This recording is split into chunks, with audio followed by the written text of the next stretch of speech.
আমার হাবুল ভাই তিনি কৈতর পালে ছাদের মধ্যে।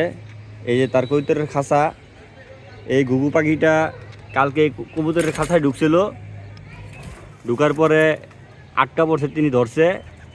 আজকে আমি দেখলাম, দেখে বলেছি যে ভাই এই পাখিটারে না আটকাইয়া ছাইড়া দাও। এখন হাবুল ভাই এই পাখিটারে ছাইড়া দিব, কারণ এটার বাচ্চাও থাকতে পারে, কারণ এটা একলা আটকা পড়ছে, জোড়া না। তো যাওয়ার জন্য অনেক ছটফট করতেছে পাখিটা, দেখতেই পারতেছেন। এখন আমরা এই ঘুঘু পাখিটারে ছেড়ে দেবো। এটা মনে সম্ভবত মা পাখি, তার বাচ্চাও থাকতে পারে, ডিমও থাকতে পারে। কালকা কটা বাজে ধরছে হাবুল ভাই?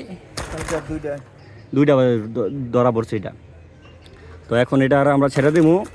এটা যাওয়ার জন্য অনেক ছটফট করতেছে। অনেক সুন্দর পাখিটা, আর চোখ মুখ তো অনেক লাল হয়ে রয়েছে, মনে হয় কান্নাকাটি করছে। তো এখন আমরা এটারে উন্মুক্ত করে দেবো, মুক্ত করে দেবো।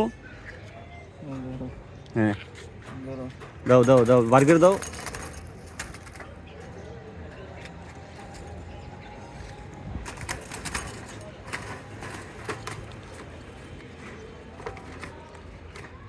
খারাপ সামনে আনো। হ্যাঁ, এই যে আবুল ভাই এখন ছেড়ে দিব এটারে। হ্যাঁ, ছেড়ে দাও আবুল ভাই, যাবগা একটা দৌড়।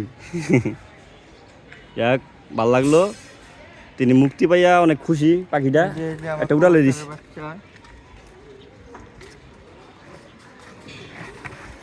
এই যে আবুল ভাইয়ের কবুতর, কবুতরের বাচ্চা। ঠিক আছে, সবার সাথে আর একদিন দেখা হবে। ওরে ঠুকুর দে, দুইটা ছানা। দুইটা।